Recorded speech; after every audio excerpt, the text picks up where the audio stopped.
oficio de exorcista parece una paradoja en este siglo XXI lleno de ordenadores, internet, satélites, pero sigue habiéndolos en España y en otras partes del mundo. Su oficio, parece mentir, es combatir a algo que dicen es dogma de fe, el diablo. Hoy, con documentos nunca antes emitidos, vamos a conocer a estos personajes y sus casos.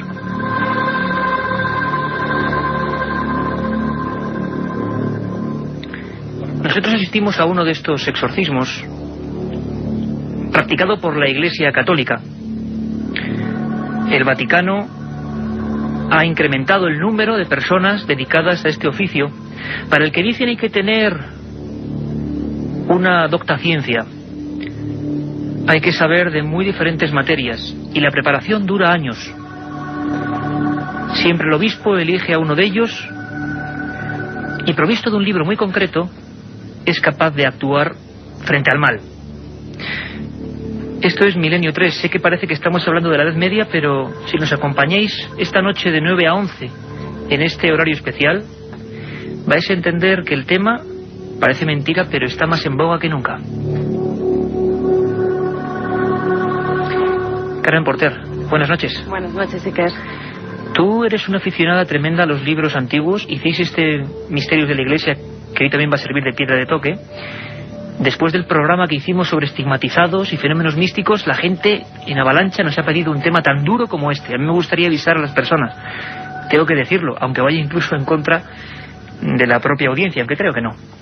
Si hoy son sensibles de verdad, pues procuren no apagar el receptor, sino cubrirse con las mantas o, bueno, recogerse un poco, porque el tema es duro de verdad. Tienes un libro entre las manos que conseguiste en una vieja biblioteca de Madrid, en una vieja librería. Carmen, ¿qué es ese libro? Para que la gente vaya entrando en materia. ¿Qué significa ese libro que además está quemado? Lo estamos escuchando en sus hojas ahora mismo. Sí, los oyentes lo pueden oír porque son hojas bastante gordas, como los libros antiguos, como los hacían en el siglo XIX, porque este libro es de 1895. Se trata de un Rituale Romanum. Es un libro de oraciones que la Iglesia publicó para ir en contra del demonio, para realizar los exorcismos. Es el libro que todos los exorcistas utilizan para realizar ese ritual. ¿El para reglamento, ir en podríamos contra, decir? ¿El reglamento? Por supuesto, y que el reglamento que utilizan esas oraciones, esas manifestaciones que se hacen en contra del demonio. Todas ellas vienen en este libro, en el Rituale Romanum. Y veo que tiene dos tintas, Carmen, en negro y en rojo, porque hay veces que incluso la Iglesia Católica desde el siglo XII, luego vamos a hablar profundamente de este libro, vamos a decir, describe los diálogos entre el sacerdote y lo que probablemente pueda contestar el demonio, ¿es así? Efectivamente, porque se hizo, tras muchas experiencias, tras muchos casos, se fueron recogiendo cuáles eran las pautas que presuntamente seguía ese demonio, ¿no? O esa persona que estaba poseída. También los elementos físicos, psicológicos, que cada uno de los endemoniados, pues todo ello fueron mostrándolo, fueron recapitulando esos casos, y al final se hizo este libro, el ritual contra los demonios, el Rituale Romanum. Estamos el equipo de siempre, Carmen Porter, Katia Rocha, Carlos Barroso, vuestro amigo Iker Jiménez, y hoy la nave del misterio bien cubierta, a los mandos por el lugarteniente Juan Carlos Ingelmo. Y yo, pues como periodista os pido un poco perdón hoy. Lo que vais a escuchar ahora es un exorcismo, parte de un exorcismo, porque es hasta violento escucharlo. Yo aviso. Sabéis que Milenio 3 siempre da documentos genuinos y procuramos llegar, a veces lo conseguiremos, otras no, donde no llega nadie. Primero escuchad y luego hablamos un poco de esta historia, que nos va a servir para ver que la película, o la ficción, o el cine y la realidad a veces se funden. Ocurrió en el año 2002, en una iglesia católica, en la cripta de esa iglesia. Allí estábamos, parte de este equipo, unos rezos, un sacerdote con su sotana, una cruz, una muchacha de no mucha edad, ojos en blanco, arqueada, y este era el sonido que podíamos captar.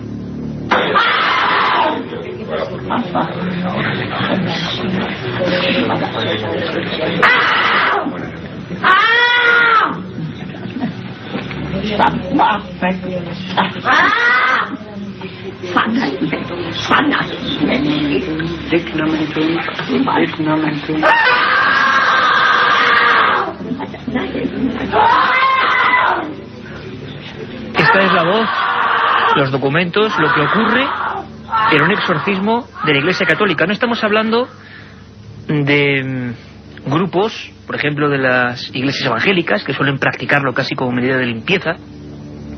Estamos hablando de un exorcismo en el que el obispo tiene que dictaminar que el caso merece la pena, y este en concreto duró meses, ¿verdad, Carmen? Sí, este duró varios meses, y además, según pudimos conversar con el sacerdote, él decía que esta chica, que yo luego estuve hablando con ella, una vez se la realizó el exorcismo, tenía 18 años, era una chica que creía que varios... Universitaria, sí. Eso iba a decir ahora, que creía que varios compañeros de la universidad, varios compañeros de clase, le habían hecho un ritual de sangre y que por eso le habían de alguna forma metido los demonios en el cuerpo.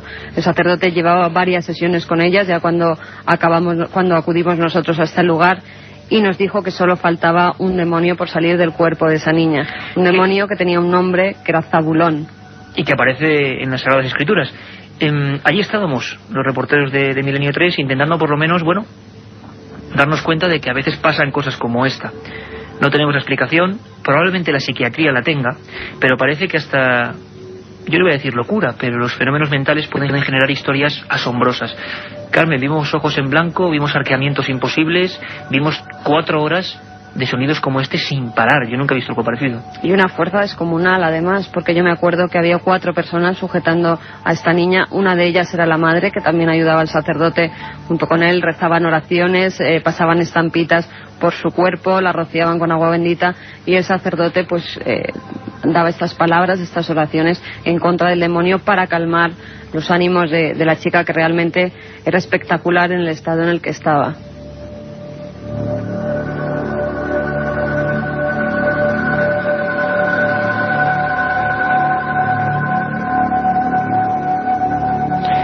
Pues es Madrid, muy cerquita de Alcalá de Henares, y es el año 2002, ni más ni menos. Hoy vamos a aprender y vamos a romper un área prohibida completamente. Esto es un área, bueno, pues restringida, solo para algunos. Y como periodistas vamos a poner los datos, los nombres, los lugares, los hechos, y luego cada uno de vosotros opináis.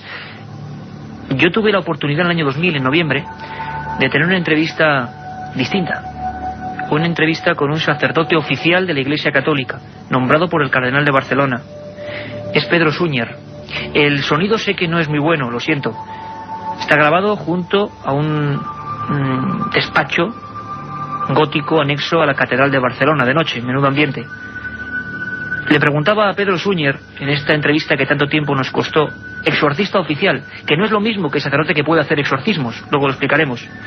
Este último guerrero contra el demonio de la Iglesia Católica en España me contestaba así a mi pregunta de cualquier sacerdote puede ser periodista. Escuchamos a Pedro Súñer. De suyo, cualquier sacerdote sí puede ser exorcista con el nombramiento de su obispo correspondiente.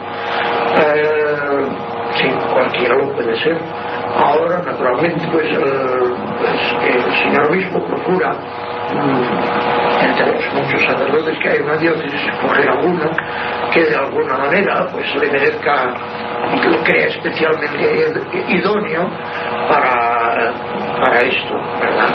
Y entonces esto ya requiere, pues, no sé, una cierta ciencia teológica, un cierto, pues, discernimiento y capacidad crítica,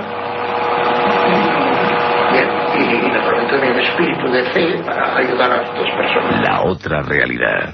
Milenio 3, en la cadena SER. El estudio 1 de la cadena SER, y más en penumbra que nunca, está repleto de buena gente. Por cierto, quería decir exorcista, no periodista. A veces no sabemos si tiene algo que ver, ¿no? A veces el periodista es exorcista o exorciza sus propios miedos en temas como este. Don Santiago Camacho, miembro de este equipo, cada madrugada levanta fervor con sus conspiraciones. Hoy en la Feria del Libro, por cierto, Santiago, mucha gente me preguntaba por esa conspiración de Expediente X, maravillosa. Cada madrugada él se mete en la tramoya de las cosas. Ha publicado un libro que se llama Pactos Satánicos, de la editorial Nautilus, es uno de sus últimos trabajos. Se ha metido en el lado oscuro también. El lado oscuro, Santiago, está presente en pleno siglo XXI. El lado oscuro nos acompaña desde las más profundas y remotas albores de la humanidad. Desde el Neolítico, espíritus se han apoderado de los cuerpos de las personas. Posiblemente incluso como parte de las religiones podemos ver todavía en religiones como las afrocaribeñas, en las cuales el que alguien sea poseído físicamente y realmente por una entidad espiritual forma parte de esa religión. Lo que pasa es que esos espíritus no siempre son buenos, no siempre tienen buenas intenciones. Y entonces es cuando podemos hablar de la posesión demoníaca, algo que incluso antes de que existiera el cristianismo... Es lo que te iba a preguntar. Posesiones antes del cristianismo, sí, Santiago. Y exorcismos antes del cristianismo. El concepto de demonio es posiblemente el concepto ecuménico fundamental. Es algo común a casi todas, salvo una o dos excepciones, quiero pensar, a casi todas las religiones más o menos mayoritarias. Posiblemente el taoísmo, o sea, la única que no contempla la idea de demonio. Es algo tan común que incluso en religiones politeístas como las de la antigua Grecia o la antigua Roma ya se daba el fenómeno de la posesión diabólica. Ya había entidades malignas que de alguna manera, nadie sabía por qué, tomaban posesión de un cuerpo humano, lo llevaban a los límites más extremos y bueno, alguien investido de una autoridad espiritual especial se encargaba de volver a llevar la paz a esa persona. Sin ir más lejos, el propio Jesús de Nazaret, ¿no? Hizo exorcismos. Es un tema polémico. Sé que muchos, pues como aquí en el estudio, uno se han puesto los pelos de punta con ese documento de un exorcismo real. Volveremos, sobre todo a lo largo de la segunda hora, a meter documentos de esa noche de miedo, no podemos decirlo de otra forma. El Vaticano tiene un exorcista oficial. El Vaticano, con todo su poderío y toda su influencia, tiene un exorcista que es Gabriel Amort. Carmen Porter, miles de exorcismos, dice este hombre, que ha llegado a hacer libros sobre evitando siempre los nombres y los apellidos, pero un hombre que lleva pues como 70 años, y de esos 70 años, 50, preparándose solo para exorcizar a la gente y acudir a algunos casos muy concretos. Este es Gabriel Amort. Ha realizado alrededor de entre 4.000 y 4.500 exorcismos. Lleva 14 años como presidente de la Asociación Internacional de Exorcistas y además dice que en la última década, que en el último tiempo, el aumento de posesiones, de exorcismos que se están realizando, sobre todo en Italia, luego lo veremos a raíz del año 2000, cómo surgen un montón de casos que incluso se tiene que imprimir el Rituale Romanum en todas las lenguas, en italiano, en español, se tiene que traducir del latín, debido al comienzo del nuevo milenio, al fin del otro milenio, y entonces los casos... la Iglesia llega a un momento en que no da abasto. Se tienen que nombrar exorcistas oficiales con gran rapidez y uno de ellos, Gabriel Amort, fue en el que en aquella época realizó más casos de exorcismos o de posesión demoníaca. Vamos a escucharle, Carmen, a Gabriel Amort. Es unas declaraciones que hizo a través de la RAI italiana y que nuestros compañeros de Goya Producciones recogieron. Es el exorcista oficial del Vaticano, ni más ni menos. Y nos habla de por qué la gente, y esto va a ser muy importante para esta primera hora, porque si me permitís, a todo el equipo de Milenio 3 esta noche, la primera hora vamos a dedicarla a rituales, que a veces no han sido de la Iglesia Católica, al revés. Han sido personas normales y corrientes, algunos curanderos, otros sanadores, y han acabado en desgracia. ¿Podría tener todo que ver con esto? La propia Iglesia piensa que hoy en día los maleficios existen. Sí, sé que puede sonar a algo de otro tiempo, pero existen según ellos. Gabriel Amort nos habla así, el exorcista del Vaticano, de por qué alguien puede ser poseído, ni siquiera con un enemigo directo, sin saberlo. Escuchamos a Gabriel Amort. El maleficio es hacer el mal a una persona a través del demonio. Maleficio es una palabra genérica. El mal infligido a la persona por medio del diablo puede hacerse de muchos modos diversos. La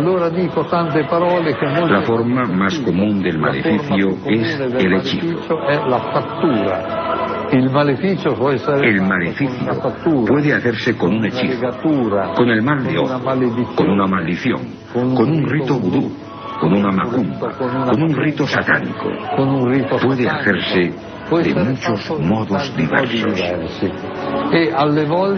A veces las personas que hacen maleficios usan objetos que por vía maléfica introducen dentro de la persona. El caso más grave que yo he conocido es que uno, dentro de su almohada, encontró un sapo vivo. ¿Cómo consiguió entrar dentro? Por vía maléfica, por vía mágica, mediante un maleficio, o sea, a través de la acción del diablo. Las palabras de Gabriel Amort, exorcista oficial del Vaticano. Vamos a viajar a España.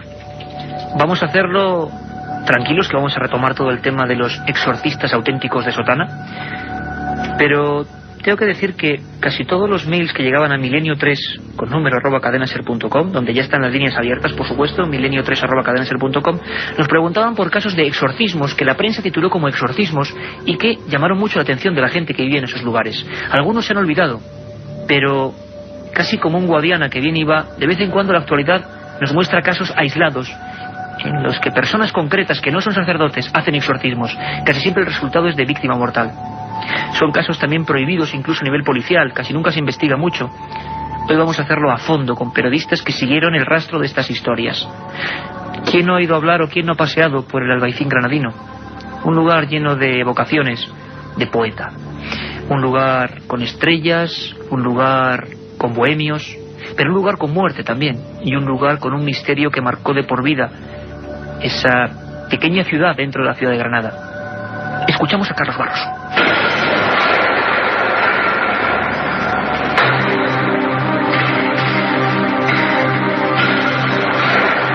El Albaicín granadino, atravesado de callejas estrechas y casas apiñadas, ha sido siempre lugar amigo de la magia y los rituales de todo tipo.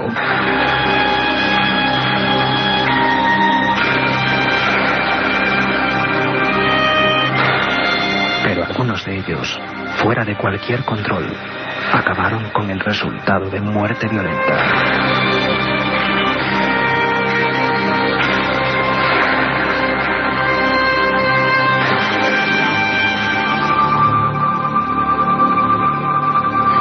Esto es Milenio 3, en horario especial, de 9 a 11 de la noche con vosotros, mañana de 4 a 5 y media. Luego Carmen Porter dará buena cuenta de todos los datos y citas que tenemos con vosotros. Exorcismos en España y fuera de España. Exorcismos y exorcistas sería un título más adecuado. Para mí es un placer vivir el periodismo al límite de sucesos con gente como la que me acompaña hoy. Tenemos unos cuantos amigos y como otras veces hay colillas de cigarro, humo, agua, los micrófonos y sobre todo papeles. La mesa entera, que ya es grande, está llena de papeles, documentos, el ritual romano de Carmen Porter casi levitando por ahí. Hay absolutamente de todo y todo para buscar un sentido. Me gustaría que imaginarais todo como hacemos a veces, que imaginarais todos una escena. Es el Instituto Forense, Anatómico Forense de Granada, una noche de invierno de 1990. Hay un forense y varios ayudantes y un cuerpo desmembrado casi en una de las frías camillas metálicas. La víctima es, al parecer, de un exorcismo. Le hacen varias fotografías y algo ocurre y llega el miedo. Esos forenses en ese momento no sabían que la víctima que tenían ahí, frente a ellos, con los ojos abiertos, muerta, había sido protagonista de uno de los casos más espantosos de nuestra historia. A un lado del estudio 1 está Juan Vallejo, buen compañero, buen amigo. Bienvenido a tu casa. ¿Cómo estás? Hola, buenas noches. ¿Cómo estás, Iker? Estás relleno, como siempre, de papeles y documentos. Hiciste un libro magnífico, Operación Al-Ándalus, junto con Lorenzo Fernández. 20.000 kilómetros por los misterios de Andalucía. ¿Qué pasa esa noche en Anatómico Forense, Juan? Pues esa noche que la ciencia se enfrenta a lo inexplicable, Iker, porque, como tú bien decías, ¿no? Cuando empieza la autopsia, yo he visto vídeos de autopsias, he presentado autopsias de la realidad, ¿no? Pues siempre hay algunas personas que hacen fotografías, incluso se graban también vídeos de cómo se va desmembrando el cadáver, el cuerpo, para ver, bueno, pues luego para rescatar algunas pruebas que puedan haber sucedido, haber pasado, que quede rastro en el cuerpo. Bien, pues lo que ocurre aquella noche es que se tiran 32 fotografías, un carrete de 32 fotografías, se vuelve a tirar otro carrete más y a la vez otra cámara de fotos está haciendo instantáneas Polaroid. En total son 72 fotografías más la Polaroid y además una filmación en una cámara de vídeo. hasta ahí parece todo medianamente coherente o correcto desde el punto de vista de la medicina legal, que es lo que importaba en aquella noche, ¿no? Pero cuando a los pocos minutos de acabar la autopsia se comprueban las fotos de la Polaroid, que se habían dejado boca abajo para que no tuvieran ningún problema revelado por la luz fluorescente que había en la sala, pues se comprueba que las fotos Polaroid están llenas de manchas sin sentido. Se revelan las 72 fotografías a un ritmo vertiginoso, lo más rápido posible, y el forense y la juez no salen de su asombro cuando ven que las 72 fotografías no están llenas nada más que de manchas también. Aquel suceso inexplicable que marca aquella noche llena de tragedia y de locura y de velocidad, pues la jueza rápidamente, antes de que el cuerpo pase ya pues a disposición de los familiares para que pueda ser enterrado, de nuevo le ordena al fotógrafo del juzgado que tire otro nuevo carrete de fotografías que, más inexplicablemente todavía, después de corroborar que las cámaras estaban bien, aparecen de nuevo veladas. Aquel cuerpo se llamaba Encarnación Guardia. El diario El País titulaba Exorcismo brutal en el Albaicín. Era el 30 de enero de 1990. Una noche espantosa, la hemos recordado, hemos investigado, hemos sacado documentos y nos ha vuelto el mismo frío que tuvimos en aquella época cuando, mucho más jóvenes, lo recordábamos a través de la prensa. Juan Vallejo siguió la historia porque él es granadino, paso a paso, milímetro a milímetro. Encarnación Guardia venía de una historia, parece ser repleta de fracasos, venía del sur de Francia y su familia era muy especial. Había un condimento terrible a veces, que es el espiritismo.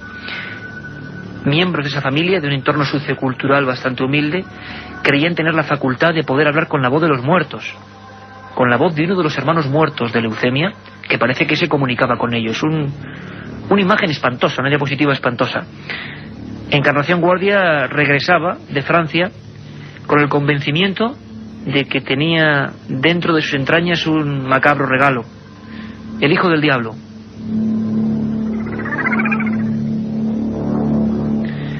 Lo creía porque al parecer había tenido relaciones con personas pertenecientes a las sectas satánicas o de origen un poco oscuro o negro que en Francia proliferaban en plenos 80. Esa noche empezará un ritual terrible. Ella misma es la que obliga a su familia a acudir a personas sensitivas, además de ellos, para que en un círculo, en una habitación que nos puede recordar a la del exorcista, la de la película, y se comience una especie de espiral de locura, de delirio, que acabe con un auténtico crimen. Hemos recuperado testimonios como el del forense, ese forense al que se refería Juan Vallejo, el forense cordobés Manuel García Blázquez, que quedó vivamente impresionado por esta historia. Yo creo que le marcó de por vida. Yo creo que no se puede olvidar el momento en que esta mujer entra en trance, los ojos en blanco. Al mismo tiempo, imaginemos la escena, su familia o parte de los miembros de su familia están contactando con el hermano muerto, supuestamente, y ese hermano muerto, a través de una voz gutural, a través de esas mujeres enlutadas, está diciendo que tiene que procederse a quitar de las entrañas de Encarnación al hijo del diablo. Se prepara un brebaje terrible a base de vinagre y sal que irá ingiriendo poco a poco la víctima de esta historia. Hay un momento en que esa persona, con la voz de hombre, según los testigos que declararon en el juicio, se arquea completamente. Si alguno habéis visto la imagen del exorcista, la nueva película o la versión no cortada del director, veis que se añadió una escena muy fuerte, que era la niña Regan, la endemoniada que todos tenemos ahora mismo en mente en toda España, estoy seguro, bajando las escaleras como haciendo puente con las manos y los pies. Se pone así, e incluso las personas de su familia se ponen encima para bajarla. No pueden hacerlo. El forense Manuel García Blázquez lo explicaba desde el punto de vista científico, impresionado con las fotografías al lado, de esta forma. Esa imagen de arqueamiento, de embaramiento del cuerpo, es típico de una crisis histeriforme, que es lo que posiblemente había en esta persona. Esos músculos estaban tan a tensión, estaban tan fuertes, que una persona que se subió encima de la víctima consigue estallar la vejiga, sin embargo, aguanta durante una serie de minutos un peso de 90 kilos encima de ella, prácticamente de pie. El forense cordobés Manuel García Blázquez, que hizo un estudio sensacional el título no podía ser otro, El exorcismo del Albaicín. Juan, ¿qué pasa esa noche? Sé que tú investigaste el tema, como decimos, hasta la extenuación. ¿Se puede hacer una fotografía o un transcurrir en el juicio? Quedó todo muy confuso. En una casa... Bueno, ¿cómo es el primero el Albaicín? Es decir, ¿en qué entorno sociocultural ocurre esta noche del demonio, nunca mejor dicho? Bien, hay que entender dos cosas. De un lado, el Albaicín, que es el barrio quizás más mágico de Andalucía, ¿no? Y el que la Junta de Andalucía utiliza, digamos, pues casi como estrella de su turismo más mágico, ¿no? En todo lo que es el sur de España. Pues bien, pues el Albaicín, digamos que vive lo mágico, lo misterioso y lo trágico con lo bello, ¿no? Es así de absurdo, ¿no? Y así de increíble. El primer exorcismo que se da del Albaicín, que es en un inmueble, justo lo que se conoce como hoy día el Aljibe de la Vieja, una casa que había allí, se produce en 1730, a principios del siglo XVIII. O sea, que había tradición ya. Ya había tradición, pero hay un dato que es histórico que es muy, muy curioso. Y es que antes de la toma de Granada, la población ya mayoritariamente bereber, no árabe, que vive en el Albaicín, deja bajo sus casas objetos malditos para que los conquistadores jamás puedan quedarse con toda la paz en ese terreno. Ese dato ya es cuando menos curioso.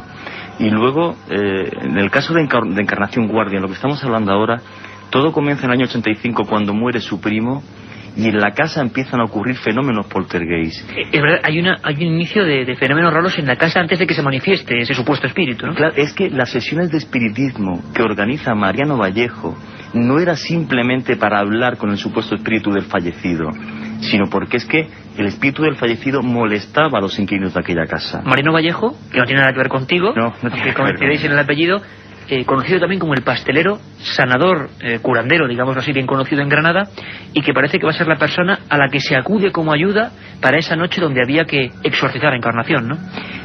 Pero también, o sea, el exorcismo de Encarnación surge, digamos, por casualidad, y es una noche donde lo que impera es la locura, es la paranoia, es lo absurdo, es lo terrible, porque en aquella sesión de espiritismo, pues preparada también para acabar de echar a los malos espíritus, a los espíritus malignos que habitan la casa, pues de repente Encarnación entra en trance en aquella sesión de espiritismo y pues comienza a relatar una historia completamente trágica, que es que ella perteneció a una secta satánica en el sur de Francia, ella venía de pasar 8 años en el sur de Francia, y que allí había participado en varias orgías, que estaba convencida de que tenía al mismísimo diablo dentro de sus entrañas.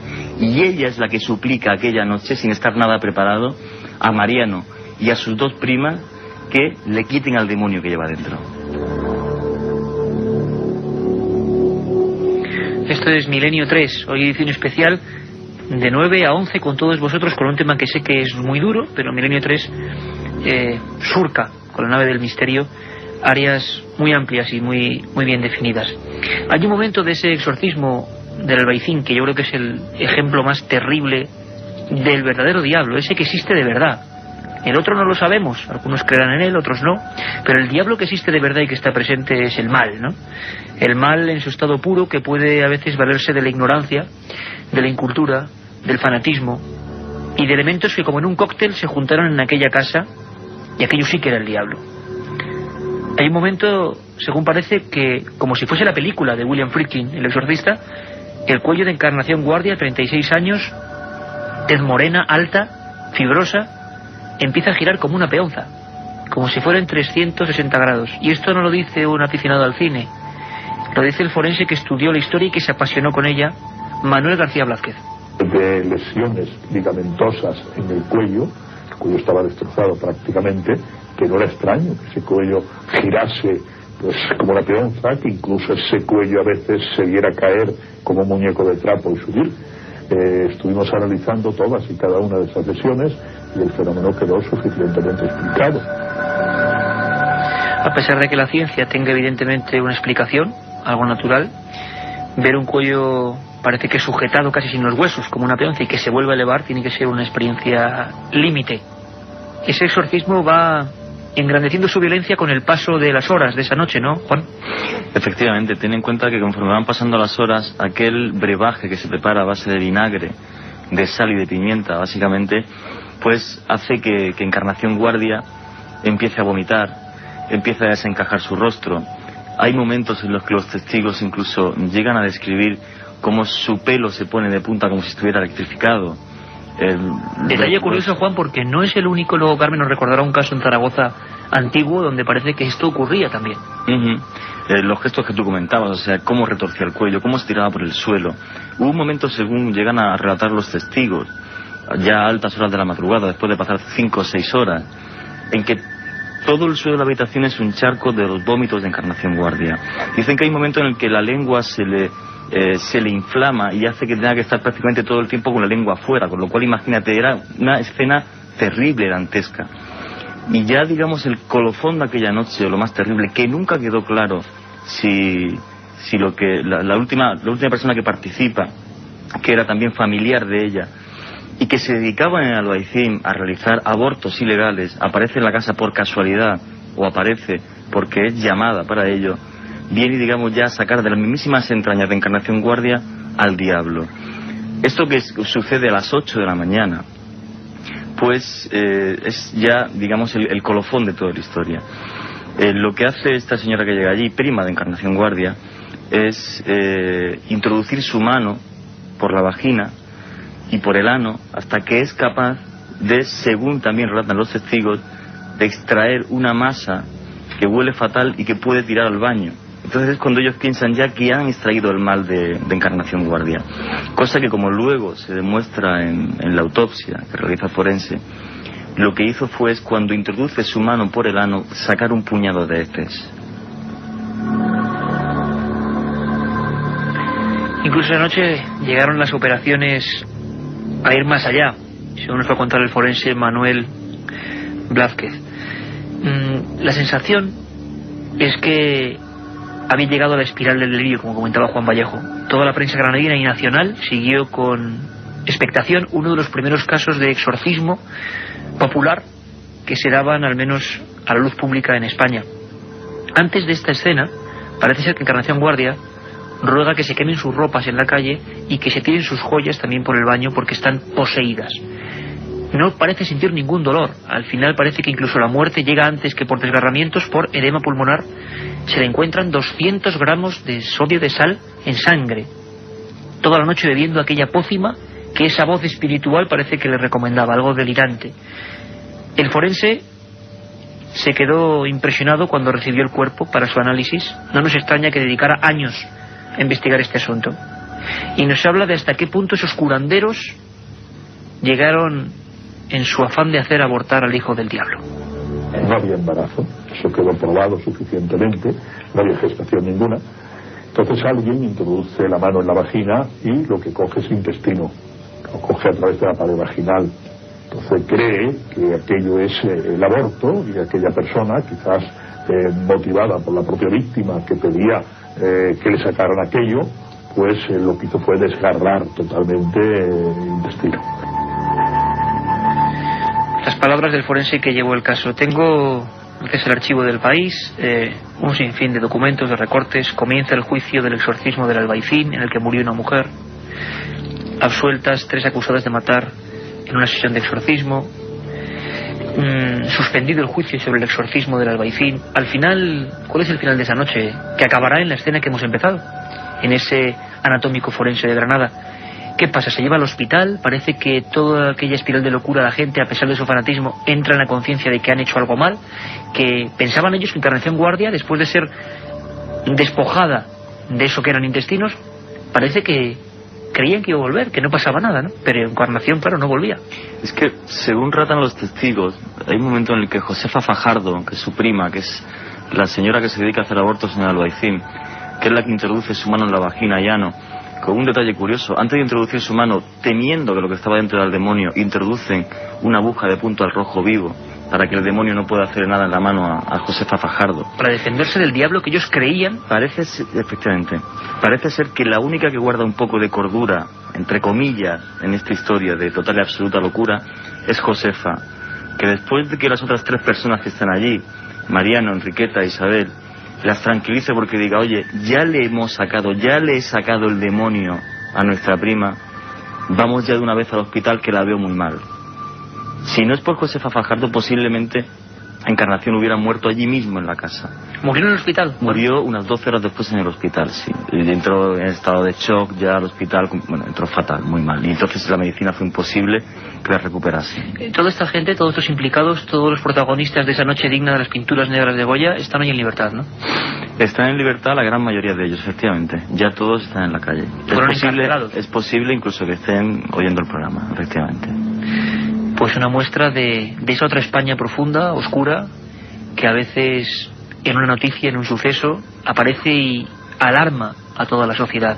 Fue la vez primera, pero no la única, por desgracia, en que este país se enfrentaba al tema del exorcismo. Sé que es duro, las 10 menos 20. Seguís con nosotros, Milenio 3.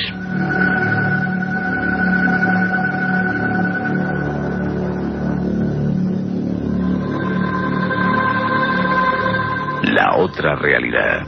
Milenio 3. En la cadena SER. Santiago Camacho está, yo creo que demudado, ¿no? Y conoce ya bien el caso. Pero es que Juan Vallejo, investigador nato, creo que cuenta las cosas con la pasión de quien casi las ha vivido, ¿no? Quien ha seguido el tema y ha pasado casi en la casa de uno, ¿no? En la ciudad de uno. Santiago, este tipo de rituales no realizados por la Iglesia Católica, que cuidado, yo no digo que unos sean los buenos y otros los malos, este desde luego es lo malo, pero por personas que se creen con poderes, están ocurriendo, se están incrementando, están pasando en Europa, en Estados Unidos. Tú has estudiado el tema profundamente. Sí. Existen dos núcleos geográficos donde este tipo de exorcismos, llamémosle incontrolados, están incrementándose de una manera alarmante. Uno de ellos es Estados Unidos y el otro es África. África. Sí. Estados Unidos está justo cada uno en un extremo del mapa del desarrollo, ¿no? Pues de lo más desarrollado a lo más primitivo.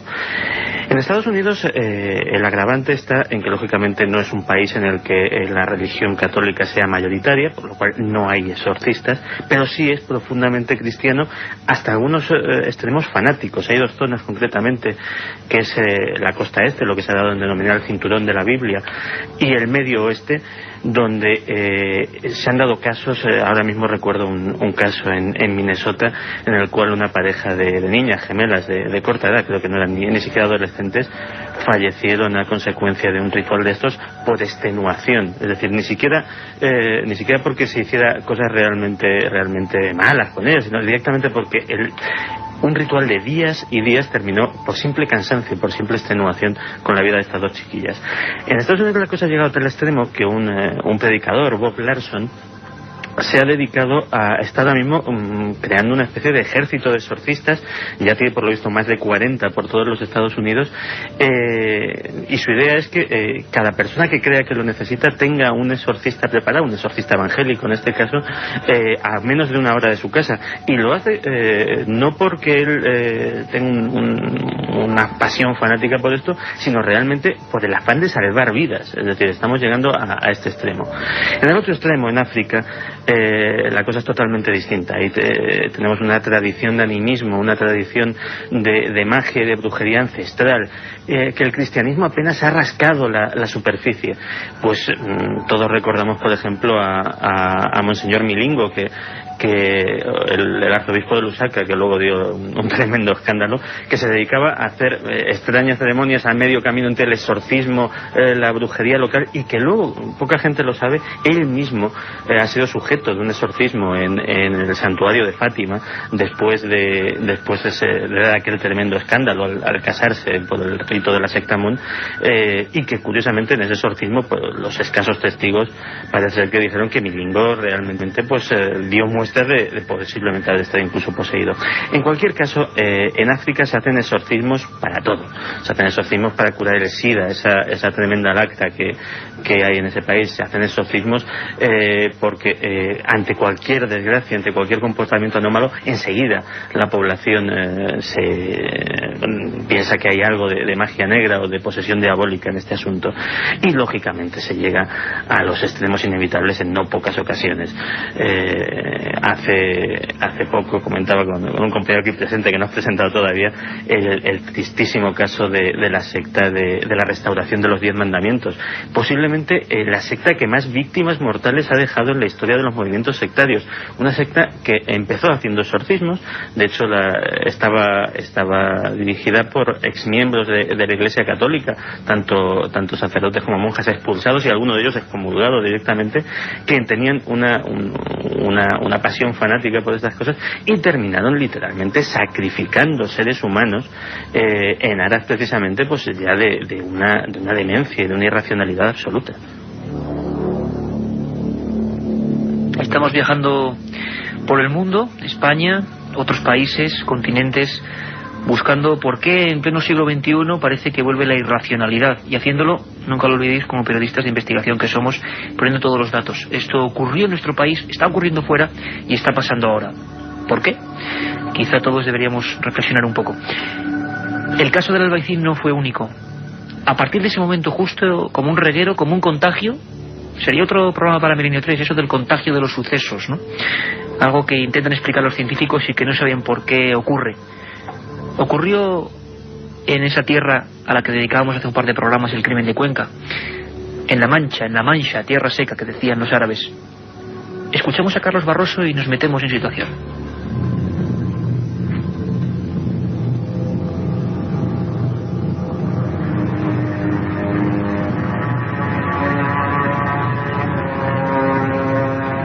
El caso del exorcismo Encarnación Guardia, por desgracia, no fue el único. Posteriormente, como en un fenómeno de contagio, fueron ocurriendo hechos terribles que llevaron la alarma a cada rincón de esta barriada.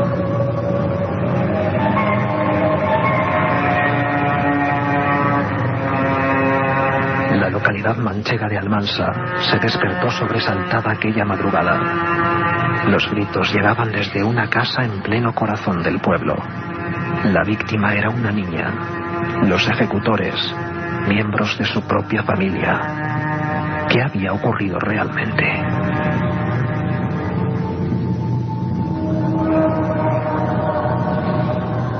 El exorcismo de Almansa. Y hubo otros en el propio Albaicín. Empezaron incluso personas a dejar ataúdes en algunos lugares.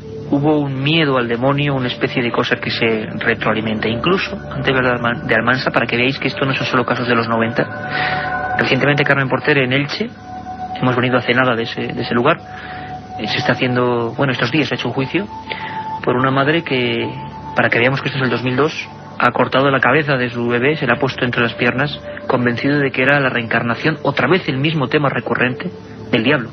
Efectivamente, un caso también terrible y que está de actualidad precisamente porque en estos días se ha celebrado el juicio contra esa madre que en un ataque de locura, de desesperación, creyendo que en su casa tenía el mismísimo demonio, le metió en la bañera junto con ella, le puso entre sus piernas, y cuando el niño estaba metido en agua caliente, porque ella había oído que así se mitigaban los efectos al morir, intentó cortarle las venas, rajando sus muñecas, y no lo consiguió. No consiguió que el niño se desangrara. El niño tenía 24 meses nada más, Iker. Y era una persona, esta madre, con la que podemos cruzarnos por la calle, comprar el pan, que no tenía tampoco, parece ser, una persona completamente normal. Y que de repente algo le indica que su hijo es el demonio. Nuestros compañeros de Cadena SER en Elche nos informan de los últimos acontecimientos, porque tenemos el último caso de exorcismo en España. Acaba de ocurrir, el juicio es ahora. No solo los casos clásicos, sino desgraciadamente de última hora. Quizá este regreso de la irracionalidad, como dice Santiago Camacho, es mucho más profundo y auténtico. Escuchamos a los compañeros desde Cadena SER Elche. Un jurado popular declaró culpable la pasada semana a una joven ilicitana de 33 años por decapitar a su hijo de tan solo 25 meses. Los hechos ocurrieron hace ahora justo un año, cuando la madre, recientemente divorciada, asesinó a su único hijo, seccionándole el cuello hasta llegar a decapitarlo. Esta pasada semana se celebró este escabroso y difícil juicio con 8 informes psiquiátricos distintos. Según la defensa y los médicos que la atendieron, la acusada padece una esquizofrenia paranoide con ideas delirantes, por lo que su voluntad estaba totalmente anulada en el momento de cometer el crimen. un argumento contrario al que utilizaron los psiquiatras llamados por la Fiscalía y por la acusación particular, que no encontraron rasgos de esquizofrenia en la acusada y tan solo un trastorno delirante que no le provoca la pérdida del control sobre su vida. Los 9 miembros del jurado popular tuvieron que soportar 3 días de duro juicio, donde los forenses describieron y analizaron paso a paso el momento del crimen. En la sala se descubrió además que antes de decapitar al niño, la joven intentó cortarle las venas, un extremo que abandonó por ser demasiado lento. El jurado la declaró culpable por unanimidad y ahora se espera la sentencia que la llevará a prisión entre 20 y 14 años. 20 y 14 años y Levante, una zona castigada especialmente por el asunto de las sectas de procedencia satánica y por hechos como estos. Ha habido incluso leyendas urbanas en lugares como Benidorm, muy curioso, muy implantadas, de desapariciones de niños. No sabemos cuándo nos quedamos con el segmento de la realidad y cuándo con el de la ficción, pero es una tierra proclive para todo esto. Casi inmediatamente después, unos meses después del hecho de Albaicín, que nos ha contado Juan Vallejo en los documentos del forense, ocurre otra historia quizá más trágica porque es una niña la que acaba siendo sacrificada por su propia familia. Francisco Almansa. Buenas noches, Iker. ¿Cómo estás? Juan, Santiago. Almansa, 9 meses después del caso del Albaicín, ¿no? Y con una diferencia atroz con el caso de Encarnación. Encarnación murió por ese coma, por esa sustancia que tomó. Pero a Rosa se desangra porque unas manos inocentes se introducen por su vagina y a pellizcos sacan todas las vísceras, todo su interior, ¿no? Que era la propia familia, ¿no, Francisco? Sí, todo ocurre en el número 4 de la calle Valencia, en Almansa, una localidad... Hay que decir, por si nadie lo sabe, Francisco casi no necesita presentación, es Francisco Contreras Gil, autor de Casas Encantadas, Crónica de un siglo de misterio, del Archivo del Misterio de la Editorial Edad, compañero de este equipo, que cubre toda la zona de Levante y por eso investigó profundamente esta historia. Bueno, pude hablar con algunos de los periodistas, concretamente con Luis Bonete, ¿no? Él cubrió para diferentes rotativos manchegos el caso. La historia comienza el 17 de septiembre de 1990. Concretamente, pues se reúnen en una cena Rosa González Fito, contaba con 36 años de edad, y 2 amigas suyas, Mercedes y María Ángeles Rodríguez. Rosa es conocida en Almansa como una hermana de luz. ¿Qué es eso, Francisco? Bueno, Juan lo debe saber igual que yo. En toda la parte sur de España y el Levante es muy dado a esa creencia animista de la que hablaba Santiago, ¿no? A esas brujas, esas personas con don, con gracia, ¿no? Y Almansa y Villena, Almansa en Albacete y Villena en Alicante, son 2 ciudades muy curiosas, dignas de analizar en un milenio 3, Iker, porque en su población hay una cantidad de curanderos increíbles, curanderos que nacen de la mezcolanza entre el espiritismo de principios de siglo, de las doctrinas de Allan Kardec, y la tradición popular y la cultura de cada lugar, ¿no? Ahí se hace una mezcolanza y surgen estas brujas, estas personas con gracia, con don. Rosa González Fito era una hermana de luz muy conocida en Almansa, muy prestigiosa, entre comillas. Y aquel día 17 de septiembre de 1990, en una cena, con Mercedes y María Ángeles Rodríguez deciden hacer una limpieza espiritual, entre comillas, porque María Ángeles dice que un espíritu la poseía y le hacía daño. Esa misma tarde... ¿Pero eso lo decía la hija? No, eso lo decía María Ángeles, una de sus amigas. Se lo pide a Rosa. Como un favor, ¿no? Como un favor. Una limpieza de tantas que hay, que seguramente incluso se están produciendo ahora en cualquier rincón de España. Seguro. Y se seguirán produciendo. Esa misma tarde del día 17 comienza esa sesión. La cosa se empieza a poner delirante. Es una espiral de locura religiosa, porque ocurren fanatismos, o se desarrolla el fanatismo entre esas 3 mujeres, hasta tal punto que María Ángeles está con sus hijos que tienen 5 y 6 años de edad respectivamente, y en ese estado de limpieza empieza a ver que no es un espíritu lo que le molesta, sino que es el propio demonio. Rosa coge a sus hijos, les mete los dedos en la boca y les obliga a vomitar, pensando que no solamente es María Ángeles la que está poseída por un ente extraño o por el diablo, sino también sus hijos de 5 y 6 años de edad.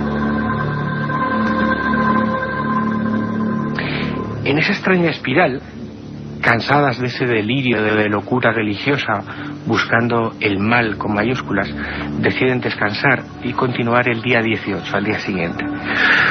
La vorágine de fe se sucede y hay estampas que han quedado reflejadas en los periódicos y en los cronistas que cubrieron el caso, tan dantescas como que Jesús Fernández, el marido de Rosa, descubre a las 3 mujeres en un cuarto bailando en sus propias bilis y excrementos. Era algo surrealista totalmente. ¿Y por qué se centran, Francisco, en una de las niñas, que es la que muere?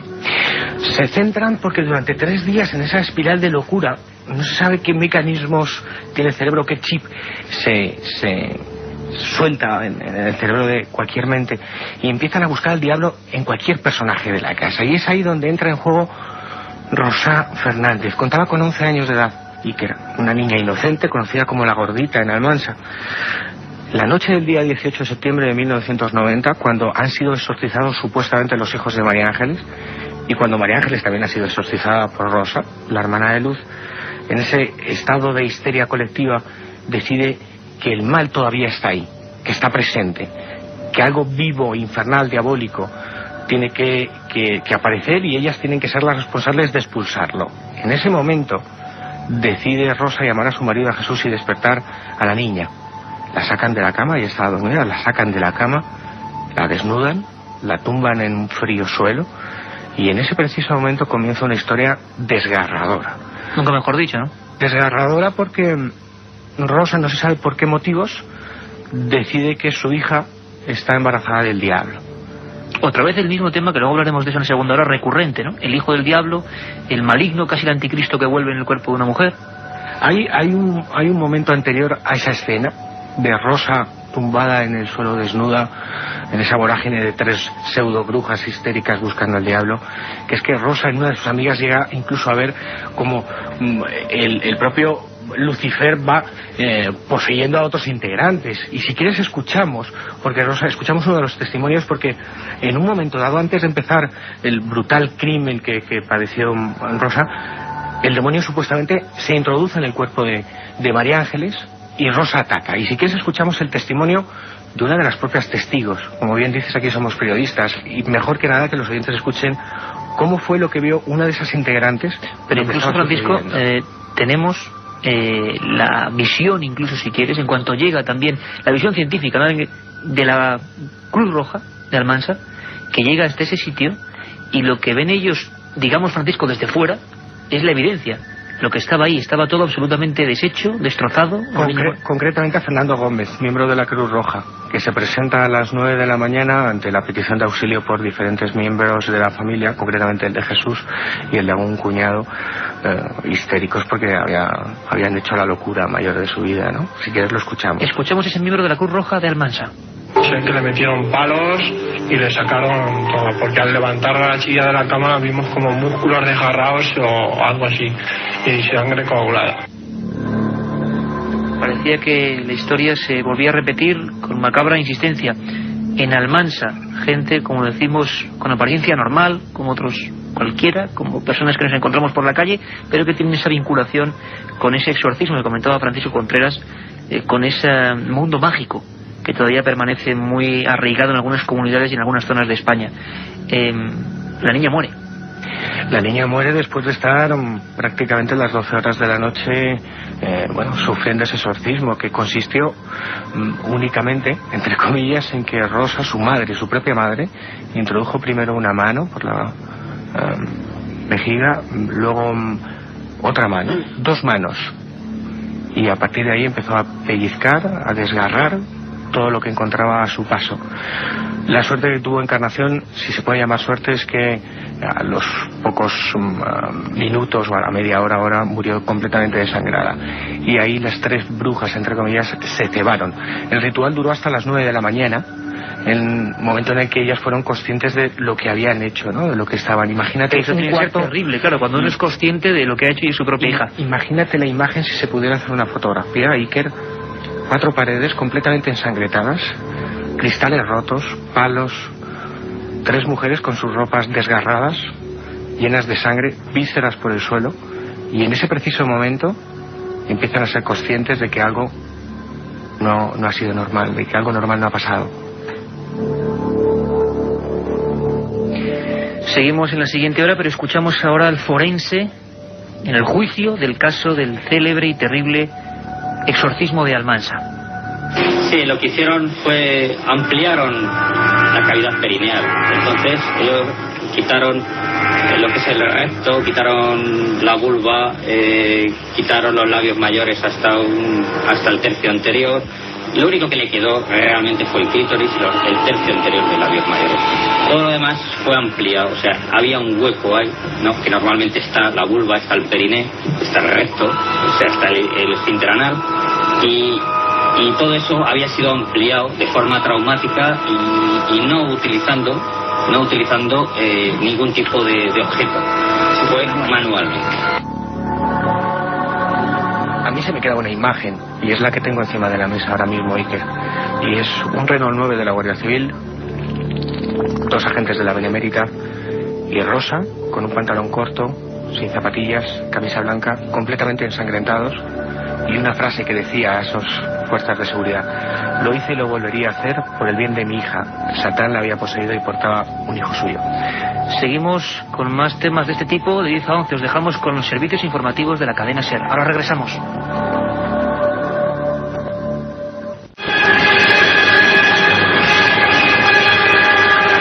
La otra realidad. Fenómenos extraños. Misterios sin resolver. Milenio 3. En la SER.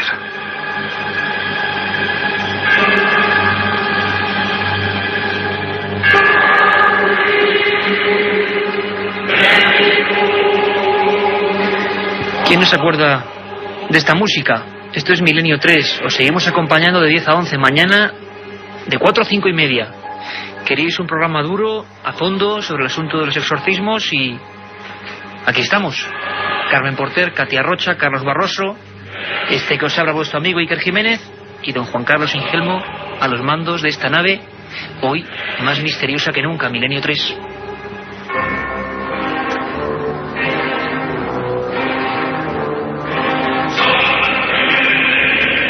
La profecía.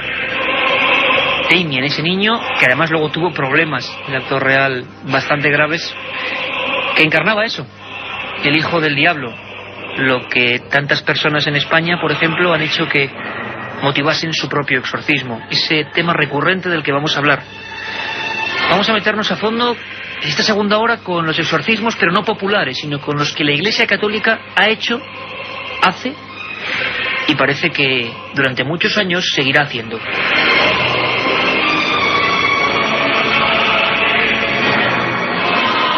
Un hombre atormentado que viajaba en Roma exactamente el 6 de junio a las 6 de la mañana y que cambiaba a un hijo por otro. Qué curioso, casualidades del destino. Era Gregory Peck, el actor que acaba de fallecer.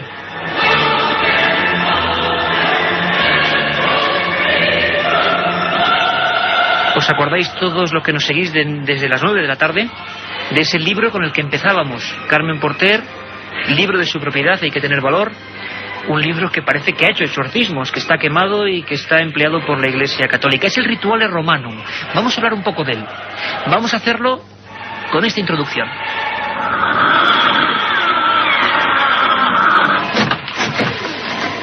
¿La señora McNeil?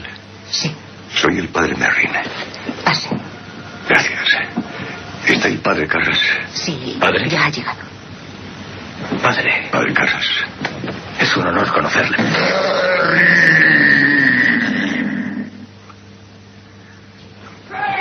¿Está muy cansado? Quisiera que se acercara usted a la residencia, Damien, y trajera una sotana para mí, 2 albas, una estola púrpura y agua bendita. Ah, y también su ejemplar del ritual romano antiguo.